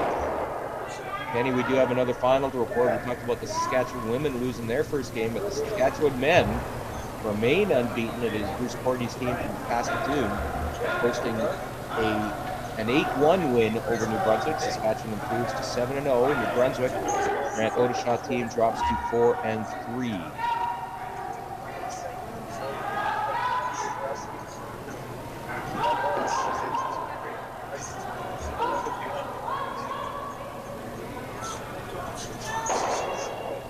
That's a nice There's a result. good shot. Now Ontario sitting a couple. Just keep reporting the finals. Manitoba's men's team, Dave Bowmer's team from Petersfield, they continue on the winning track. They improved to 5-2 with an 8-2 win over BC's West Craig. Leaves both teams with 5-2 records. Manitoba scoring 4 in the sixth end en route to that 8-2 win. They must have had a game like when we televised that game. Yeah. With their 3-man team, I see they've got 4 guys out there now, Manitoba. Yeah, Dale Lott is back in the lineup for Manitoba. He's missed a couple games with a pinched nerve in his neck, but he is back in action. Grace makes a nose hit.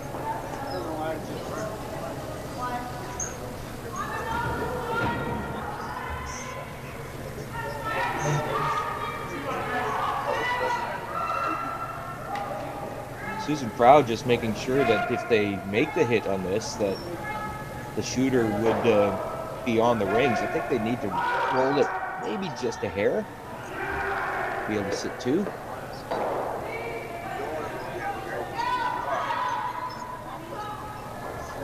And I think if she does get a nose hit here, she'll be sitting 2. They won't.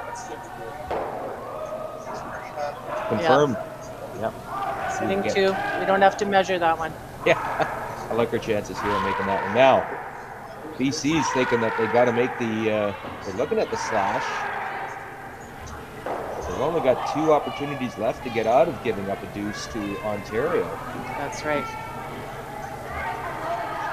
She's looking at hitting the one at the back of the house there, possibly rolling in. It's a tough shot. Yeah, they're both tough shots, the hit and roll or the slash. And of course, the option there is still there to draw in as well. That's right. That'd be a pretty risky play, but. And they're going to take a timeout here. So they have a few options. You can play a hit and roll, or they could play, they saw Grace at this draw come around with the intern. Coach Allison McInnes will come out and they'll have a chat about it. What do you like, Penny? Well, I don't want to give her 2. I'm going to force her to 1. So how am I going to do that?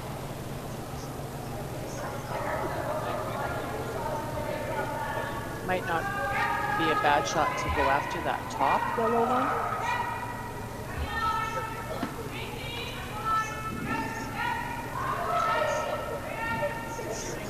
Regardless of the call, it's going to take something really good to prevent Ontario from scoring 2 here, isn't it? And Diane was playing almost to steal the whole end. She was throwing up a double center guard. That tells me that she was going for a steal. She wanted to get one behind it, ignoring their rocks. Let's see what they want to do. She's got 2 shots left. So if she hit that front yellow one and just sat right there even, she hits it. She's got the control spot. She could come around with their last one.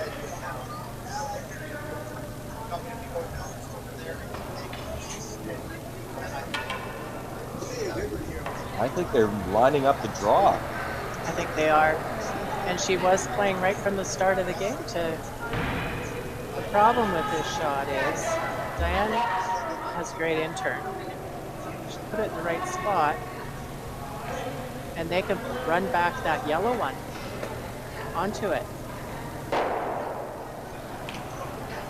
I guess the thought process is to make Ontario make a tougher shot, and that wouldn't be a walk in the park, that run back. But as we know, Susan Proud has made a run back or two, including that big blank in the first end. I don't know if I would want to give Susan that run back. It's kind of like at the poker table. They have pushed all their chips all in to see if they can get the blank or the steal in this end. The steal.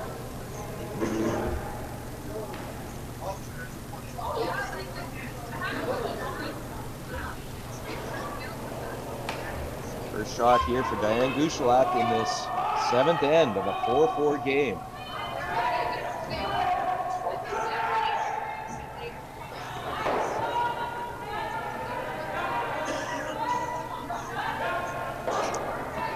She'll be close on this shot.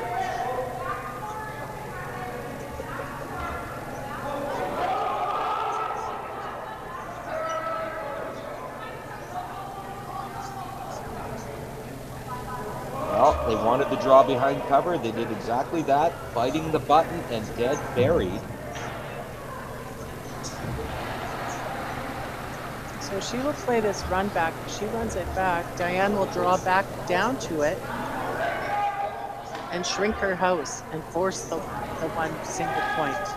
Now, are you a little surprised they're not running back their own stone here? They're just playing the straight deal here, I think. I am surprised at that.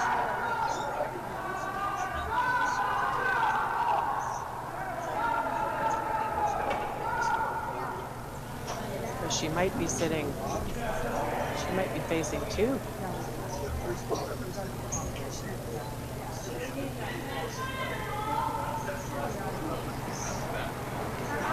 Well, you make this run back, and even BC could just play the open hit on that rock on the 12 foot.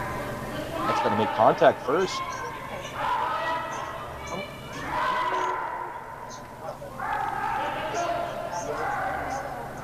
Okay. That will go out, and see, they replace the stone. Now, if you're BC, do you play the open hit and force Ontario, or do you draw another one in on top of that and see if you can steal one or two? Yeah, now she has another opportunity here. Do you hit, or do you come right in there? And again, penny shots, two-time reigning Canadian Masters curling champion. What would you do? Yeah, I would do the Christmas tree. Pauline's Christmas tree. Well, it'll be the hit, it looks like. And the force attempt, or is it a hit? No, I think they're playing the hit here, yeah. They're playing the hit, so Susan will take her one, and Diane will have the hammer coming home. And curling being that the greatest second-guessing game there is, I think people would question whether she could have played that the run back with her first.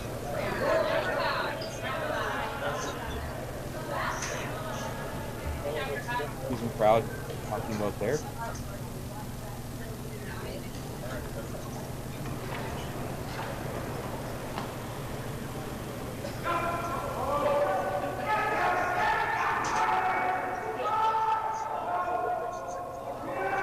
Diane Gushalak with her final stone here in the 7th end in a 4-4 tie. Chance to go ahead, Penny. Diane definitely wants to stay here.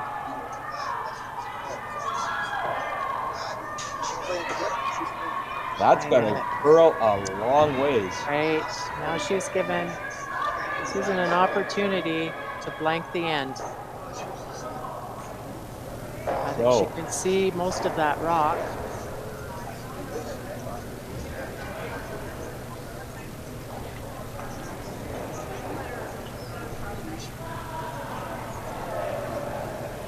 Big chance for Ontario to get out of this, get out of a little bit of trouble here. Make this blank, carry the hammer in a tie game into the 8th end. Looked like at one point there might have been an opportunity where she could even get 3. Yep. A few shots ago. That went from Ontario looking good for a multiple number to BC looking good for a steal. Now, this could be a 3rd blank end for Ontario.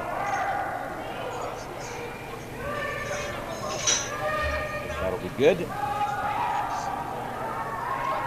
And there it is.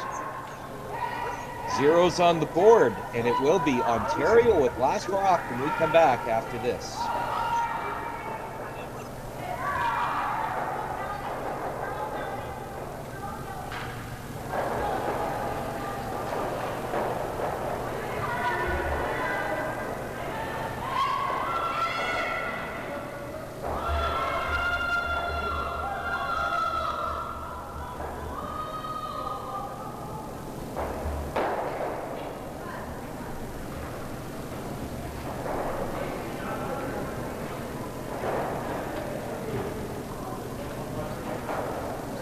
Welcome back to the Vernon Curling Club, and we are all tied up coming home, and it is Ontario with last rock, and it's probably a pretty fitting way to end this game, isn't it, Penny? It's been just a terrific game, back and forth, lots of momentum swings, and Lots of momentum.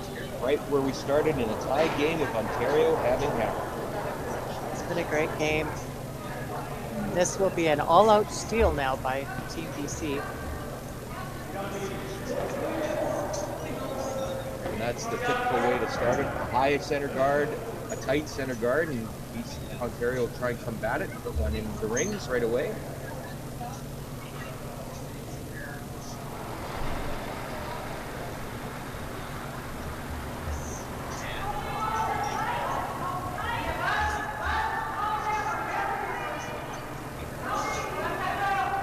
And honestly, I mean, despite all these momentum swings, Ontario, you told them they were going to be tied up coming home with hammer. That's a pretty nice way to, pretty nice state of existence for Team Ontario, but they want this one in play.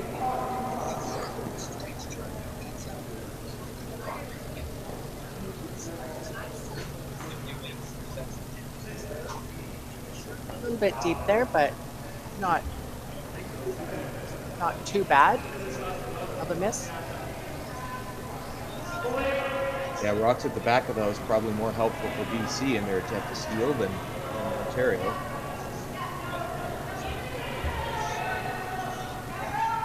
I think this is all going to be about the center of the ice this end.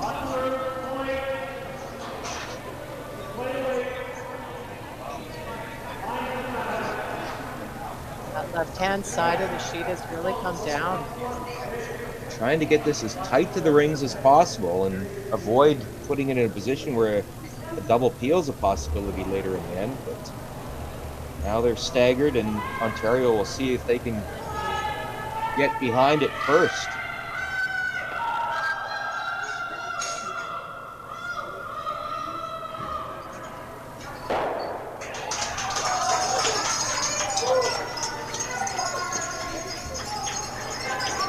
Looks a little heavy as well.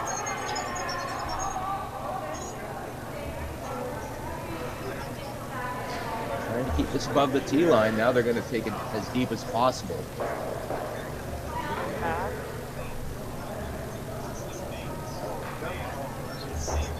One more final to report. It is Quebec in men's play. Team Francois Roberge getting a steal of 2 in the 7th, and they shake hands. It's an 8-3 win for Quebec over Prince Edward Island's team Phil Gravette. So Quebec improves to 5-2.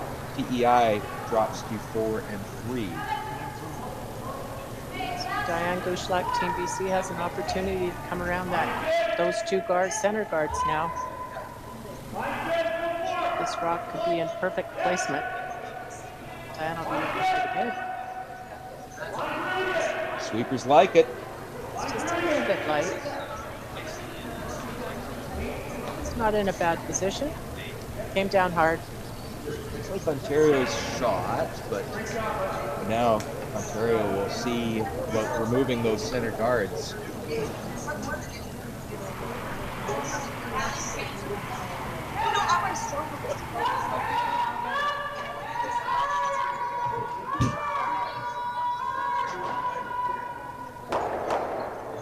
Well, let's take one off the center, and they move that that guard, that shooter though.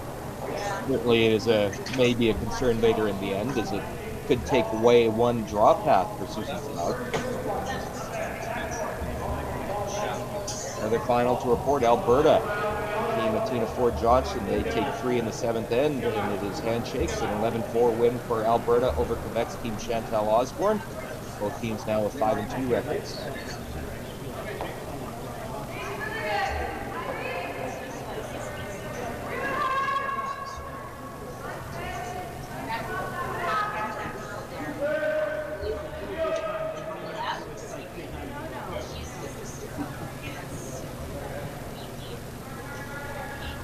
There's the guard.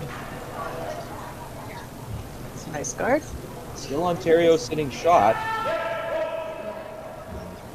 Heel is the call here for Kristen Turcotte.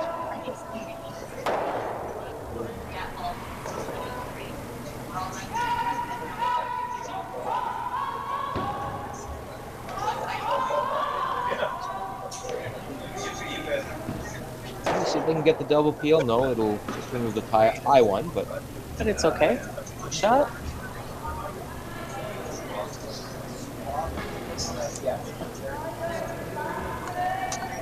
Third rocks now. Grace McInnes will be asked to play that guard again. That'll basically be the routine here until we get to skip rocks, I think, Penny. Guard peel. Right. I think the left-hand side of this sheet is a little bit stickier than the right-hand side, so this will warm it up for Diane's last shot. It's really not a shot coming into the forefoot from the right-hand side of the sheet now. Yet.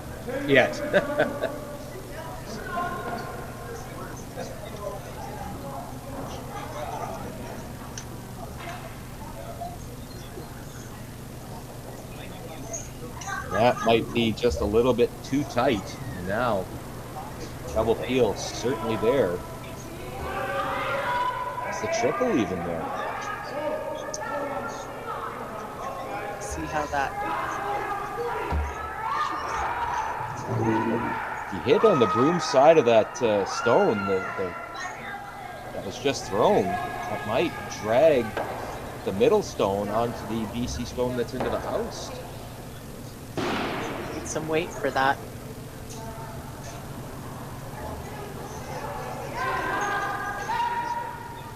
Kristen Turcotte trying to keep this from curling too much. Close. There it is. Very nice shot. That is a huge shot for Ontario. It does leave BC sitting shot. Another guard will be the call here for Grace McInnes. But BC shot, but at the back of the house, and the forefoot, as it stands right now, should be available for Susan Proud.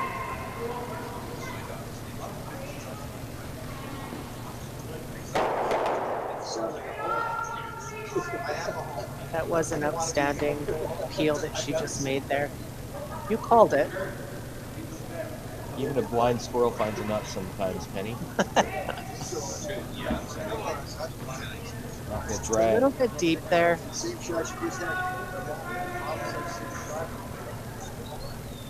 Now there's some catchers there, so that's something that Ontario is going to have to look out for. As Karavaki settles in to throw this peel.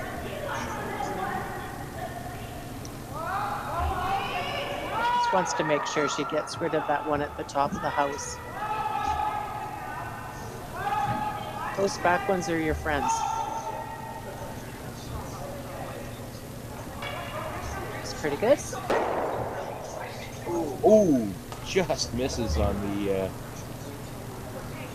the angle double there. So now Diane Gushlak will play another card.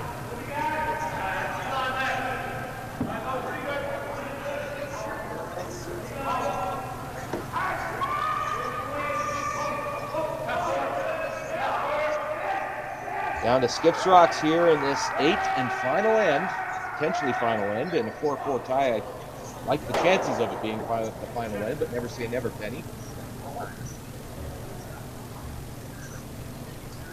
So we get into the late stages of this first championship pool round. Championship pool play will continue tonight at 8:30 p.m. Pacific, 11:30 p.m. Eastern. They'll close out with games tomorrow at 10 a.m. and 6 p.m. right here at the Vernon Curling Club, and you can see those games, of course, right here on Curling Canada Plus. Diane's attempting to throw another center guard there. I don't know if that's going to get across the hard line, is it? She got out into that a little bit further out. Good sweeping by that front end. Wow. Sheet one's been off, or sheet A has been off for a couple ends now, and they haven't played a whole lot on that side of the sheet. It definitely is tightened up a bit. So the broom goes down, and Susan Froud will attempt to remove that guard.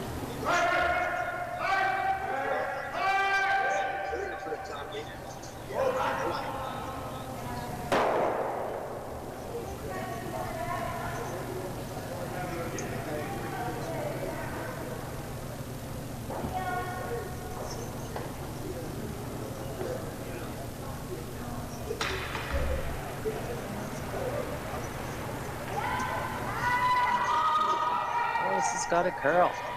Sweet. And it will just enough, but out. That's going to get into the rings, the double peel, and that will spill into the rings. That's a pretty good result for Ontario. Perfect. Now, It's a very good shot by Susan. Sure is.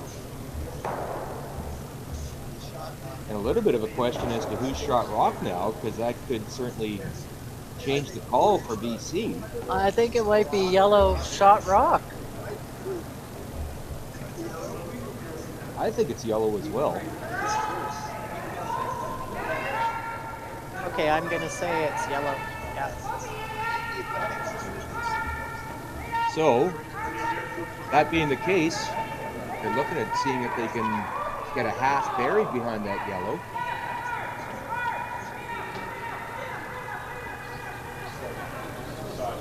Certainly get a piece around there a little bit. Yeah, just try and. Not a timeout. BC has used their 2 timeouts, but they do have time. Also, the consideration there, the little hit and roll, but you know, what I really like on this shot is back half buried behind that yellow rock on the left-hand side in the 8 foot. Just put it so it's tucked a little bit behind that, but not in front of the tee line. Yeah, it doesn't have to be. It just has to be shot, but it looks like we're going to draw to the other side of it. Just bite the 4 foot. Make her make the decision here as to whether to draw or hit. Make Susan Froud make the decision. It's hard to tell.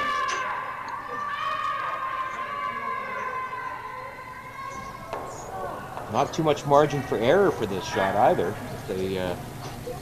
And you know, playing this shot, you wonder if Diane does think that she has shot rock over that's the other consideration, isn't it? That yeah. Is this a draw now to sit 2 potentially? That's what I'm thinking. Final shot, Diane Gushelak. A 4-4 tie.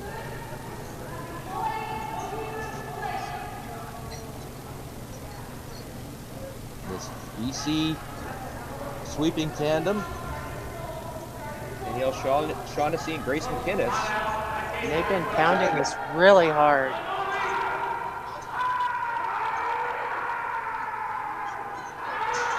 It's coming in there good. And that's pretty much exactly where they wanted it. Excellent sweeping by Grace and Danielle on that shot. Yeah. So that the fact that she's playing the hit, and it doesn't matter if she gets the nose, would tend to make us believe that Ontario is shot rock. Second shot now, right? Yeah, that's right.